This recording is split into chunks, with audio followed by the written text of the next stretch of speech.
Imitating what Mum would do, I soaked the towel and put it on his forehead. Hey, would you like some water? Or something to eat?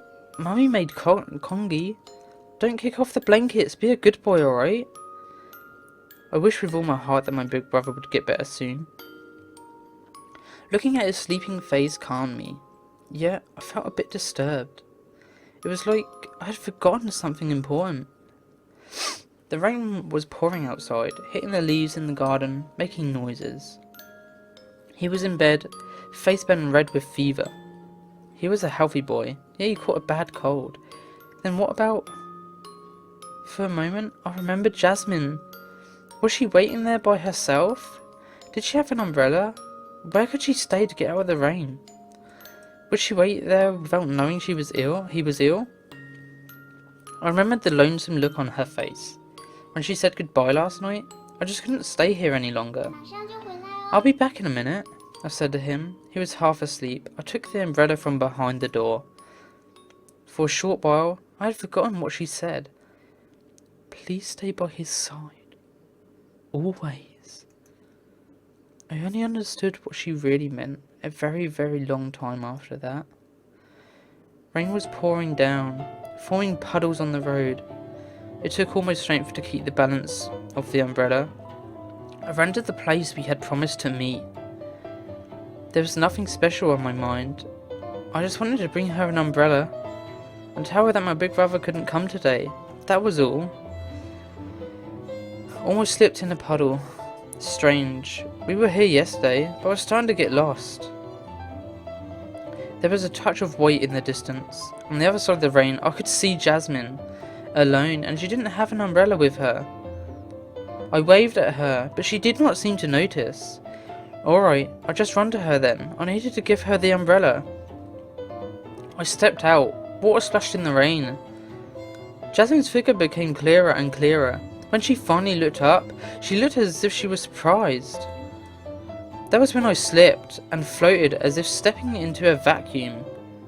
The moment I fell, a dark river came into sight, rushing forward in a torrent. When I opened my eyes, I saw Jasmine's face before me. Everything was in silence.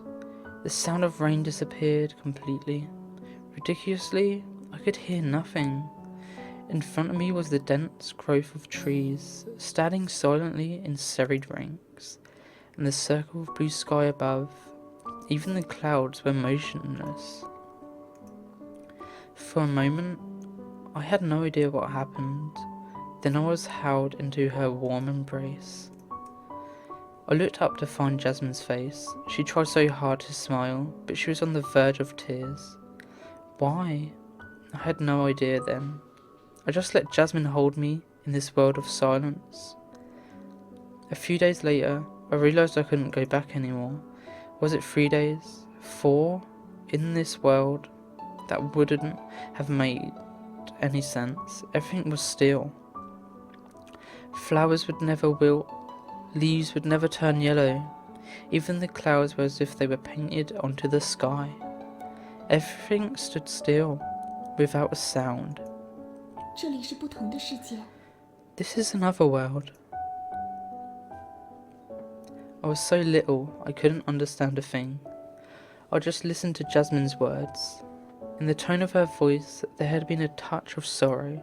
小菊来到这里，就无法 Tangerine, 回去了。 when you come here, you cannot go back there anymore. Do you know that? It took me a long moment to understand what this meant. Then I bursted into tears. Suddenly I realised that I would never see Mummy or Daddy, my big brother or the others. Never again. I wasn't sure if I was more scared or sad. I cried and cried. Time escaped me. I cried myself to sleep. In my dreams, there was my big brother. I heard the sound of Daddy shaving bamboo strips from outside the window, and Mummy held me in her arms. Her embrace had been soft and warm, the most reassuring place in the world. It soothed me, There's nothing to be afraid of. No more tears. I got lost in the serene dreamland. How long had passed since then? I woke up and there was the wide-brimmed straw hat. In a white dress, Jasmine looked down at me. The look in her eyes was warm. And then I was not afraid anymore. I knew I was not alone. That was when our time began. The two of us. We had no one but each other. Jasmine, it's so quiet here. Of course. There's only us. This is a strange place. No wind or rain intruded. No birds chirping, sun rising or setting. The sky remained motionless, like a dome. It suddenly kept us company. But it was by no means a humorless world. Though petite, the place had been brimming with an atmosphere of sweetness and purity. It belonged to her. Every day she would open up a thick book and read stories for me. Stories of Miss Duck, Aunt Goose, and the little geese. And the story of Mr. Rabbit. That story changed every time. Every time she read it, it had been different. Sometimes Mr. Rabbit would sleep late. Other times he played pranks. He skipped and danced around to make you happy. And he appeared before a crying child to gently wipe her tears away. I had my own suspicions. How could one page hold so many different stories? Jasmine smiled and didn't answer my question. She just looked into the distance. There were times I enjoyed lying in Jasmine's lap. In the sweet scent of grass and wildflowers, I counted the clouds on the sky. Sometimes I'd let her know I had envied her pretty straw hat. She told me I could try it on when I grew up. That was a long time to wait. Sometimes Jasmine would tell me things about this world.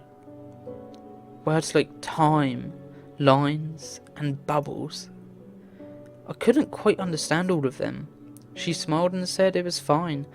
When Tangerine grew up, surely it would become clear as day. She straightened my hair gently like Mum always did.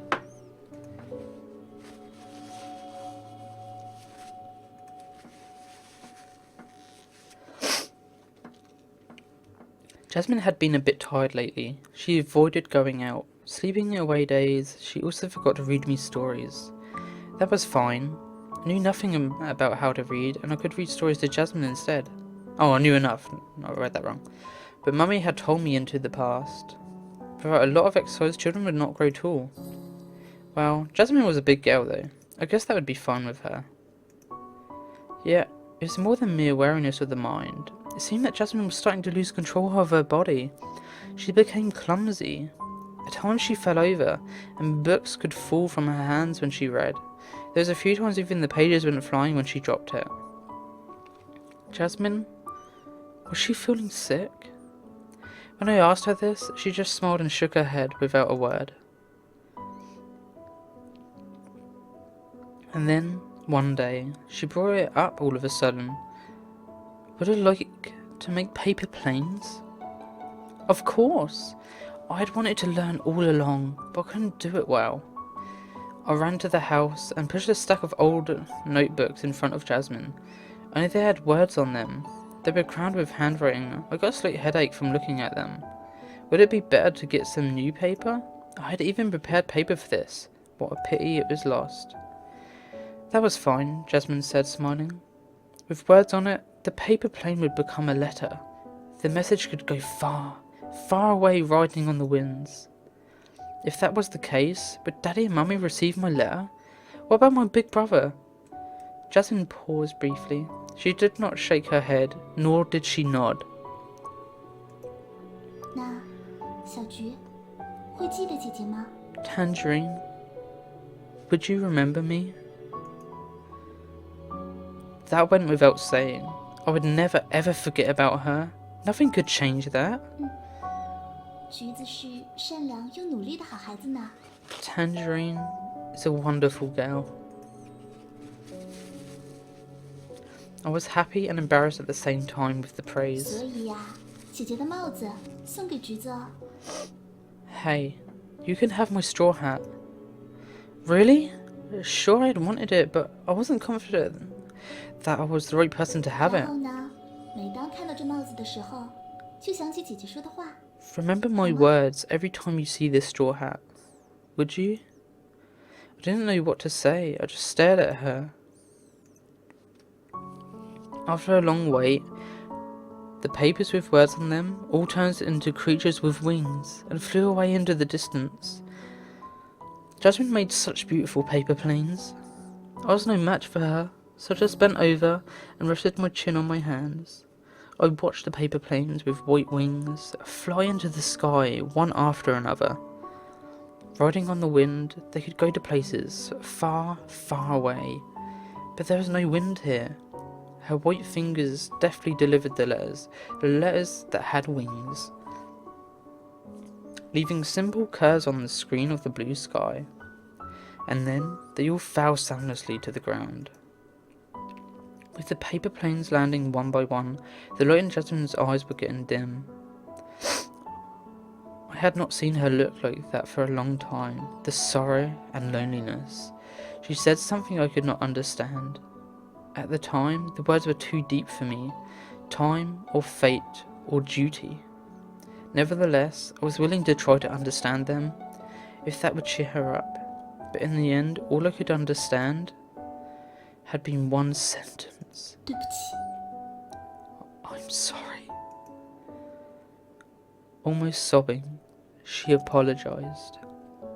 Don't cry, imitating Mum. I held her shoulders gently and wiped away her tears.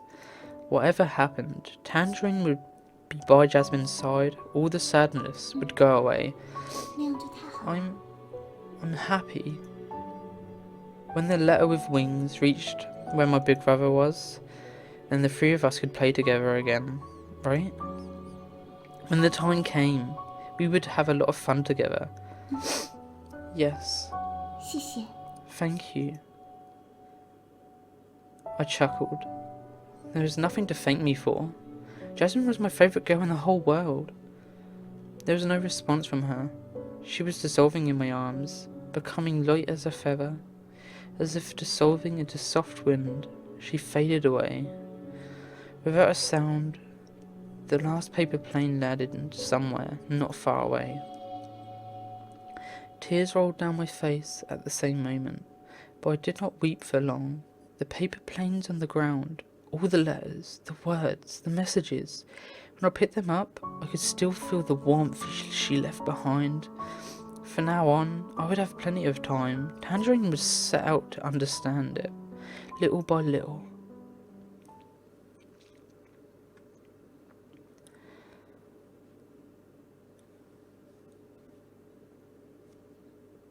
Did I do that one? I think I did that one, didn't I? What's this one? Oh, this is Jasmine when she was little. This is going to be like a really long episode because I'm just getting too into this. My time is different from everyone else's. I came to know it when the time of departure came with my mother. She gave me the name, Jasmine. It was a wonderful name. It was a wonderful name, I think that's supposed to say. I liked him. My father did too. Mum left when I was little. After that, Father devoted days and nights to the piles of books left behind. He was looking for something. Yet in the end, he found nothing to change our fate. I had known for a long time. Ever since my father started to spend more time with me, I had sensed it. After all, he had been too busy to take care of me for a long time. I learned how to read at an early age, but reading with someone else was something different. It was even more fun. How I wished Father would smile more. For the first time, those callous big hands reached for me, straightened my hair as though not accustomed to such gentleness. It tickled me a bit. Jasmine. His voice was tender and loving. He crouched down beside me. Father and everyone, you need to be away from Jasmine for a little while, you know, for work. But Jasmine is a bright and strong girl. You won't cry, will you? Of course. I was ready to keep myself company. Nothing could make me cry. How many days does Father need to be away for work? Father had his back to me. The look on his face I had no way to see. Besides, the rays of the setting sun dazzled my eyes. It might be quite long. Managing to get the words out, he stuttered. But it could be soon as well. If you take care of yourself, Dad will be back earlier. I promised I would behave and wait for him. You're a good girl, Jasmine. Father took me to the little house in which he collected his books. You may not be able to read them all, but it is alright. When Jasmine grows up, you will understand them and... Dad and Mum will come back, right? I will try my best to grow up. When you're back, you will be surprised. Am I right, Dad? Dad? Dad? That's fine. We had made a promise. I'll stay here and wait for everyone. I can do well on my own. I can do well. Tears rolled down my face. I couldn't understand it. Father told me he would be back soon. As long as I behave, he told me. And I believed it. But for some reason, I knew deep down inside, just like with Mother, he would not be back. I was the peculiar one. I was one who took the arc that went against the flow. I learned all this after reading the collection of books my father left behind and the stacks of his journals. Time is like running water. Unceasingly, it flows into the direction of the future. It never looks back. But in the river of time, there exist reversed whirlpools.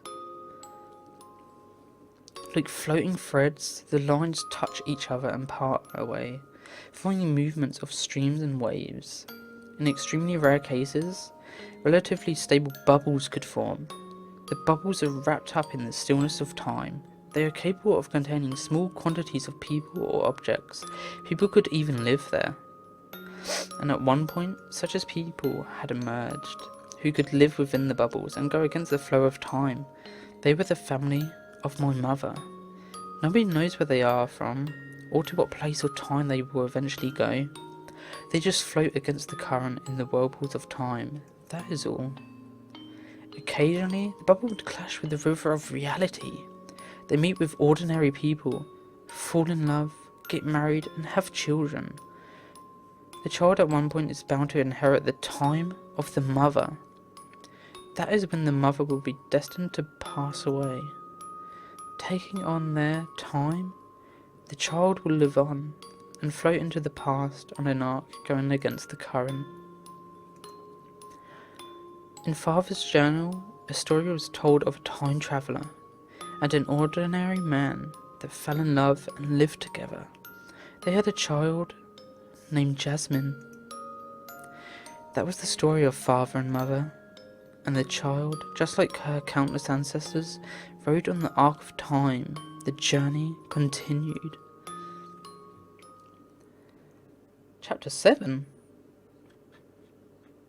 Okay, I'm guessing this is the final. A fine day brimmed over with bright sunshine, a summer just like then. After college entrance exam, again I came here. The last time I was here, I was not even in high school. Looking back, it was like a dream. Those big eyes and the wide-brimmed straw hat, the girl in the white dress. She came and went, mysteriously and airily as a fairy. I could not follow her to where she lived. She trusted me with her past self, or should I say, her future self, just like I did with Tangerine. And then, unaware, I stepped into the land where everything was different. The soft soil smelled of fresh rain. Wildflowers created a mixture of rich colours on the green grass. I knew this place. What? A little girl jumped out from behind the tree. Apparently, she was pleased to have caught me off guard. 好久不见喽，兔子先生。 Long time no see, Mr. Rabbit. You just get naughtier every time I see you. I greeted her with a bitter smile. She tilted her head. The Jasmine of 9 years old sure did not understand. Nothing. The meaning of past and future was not clear to her, but she would know one day. Before that... Look, I'm here. I kept my promise. Brimmed with confidence, I gave her my biggest smile. Come to think of it, I only made that promise to the girl in the future. I was making a fool of myself. 想起来了， Oh, right. Jasmine clapped her hands in 约 recognition. 好了，兔子先生，这次要好好的教我折纸飞机的。 Mr. Rabbit promised to teach me how to make paper planes. I sure had become a friendly person in the future. By the way, on making paper planes, I did make progress. Not a small amount, if I was allowed to say. It was not something to brag about, but I had studied thoroughly during my high school years. Various designs of best-looking, fastest-flying, fastest-speed paper planes. I became known as the Grand Master of paper planes among friends. I didn't do this for her though, absolutely not. Paper shuffling? Jasmine took out a stack of paper from the house. Enough for next time. I pretended to said nothing. 兔子先生，快看快看 Mr. Rabbit, look at this! A swallow! Jasmine skipped along and showed me her work of art. Not bad, it deserved my praise. The child was a fast learner. She basically got a grasp of all my research findings of the last 3 years in a single morning. My pride was hurt a bit, to be honest. 娜娜，这 Hey, 样子 hey, 的话 do you think you can fly further if I make it like this? Theoretically, yes, I told her. Her eyes were shining with excitement. 那能一直飞到 Can it 天 reach 上 the sky? That would be a bit tough, I said. The moment I spoke, the look in her eyes saddened. If that is true, Mr. Rabbit, would you teach me how to make a better paper plane? 飞得更 I 高 want it 更 to 远 fly 的飞机 higher 吧 and farther. She cheered herself up and made a fist. A new piece of paper was handed to me. Wait a second. I was not willing to admit that I had taught her everything I knew. Oops. But at the same time, I also wanted to know the answer. Why do you want it that high? 因为能把 Because 信送到妈妈那里啊。 I want the messages to reach Mother. Eyes sparkling, Jasmine said with great 纸飞 spirit. 机上写信，信就长了翅膀， If I write letters on the paper planes, it will be like the letters grow wings. 然后就可以飞到妈妈在的天 And 上 then it can 了。 fly through the sky to where Mother lives, right? 那 Am I right, Mr. Rabbit? Little Jasmine looked at me, seeking my approval. Her eyes were full of hope. You're right. I stood up and stroked her hair. Let's make better paper planes. Fight on! In this small private world, we experimented and made various types of paper planes. From drawing paper, pages of books, notebooks, birds of different types were born on the tips of our fingers. Streamlined designs, paper birds resembling swallows and rockets. We let the messages fly, riding on their wings. Eagle fight a new type. Test fight number 22. Start. 哦， Fight! 在 Those little white wings would be lifted by the wind. Every time the paper planes took off, the two of us ran after it and called out to give it strength. We witnessed its journey into the distance, and its crashing into the bushes. And then, after a second of frustration, we'd start to make another generation of aircraft, by which I meant a better paper plane. The future as I knew it was not filled with joy and laughter. There would be sorrow and tears, but I only had this moment. I wanted her to smile like she did. New record! Yes. We lay down in a pile of paper planes, too exhausted to move a muscle. 那 Hey, 兔子先生， Mr. Rabbit? When a touch of gold crept into the sky, Jasmine spoke. 今天很 I'm 开心。 very happy today. Great for you. At least I didn't let down Jasmine of 9 years old, I thought. And yet she continued to speak. The words seemed too heavy for her 所 age. 以就算是传达不到，也没关系啦。 It's fine. Even if they can't reach the sky.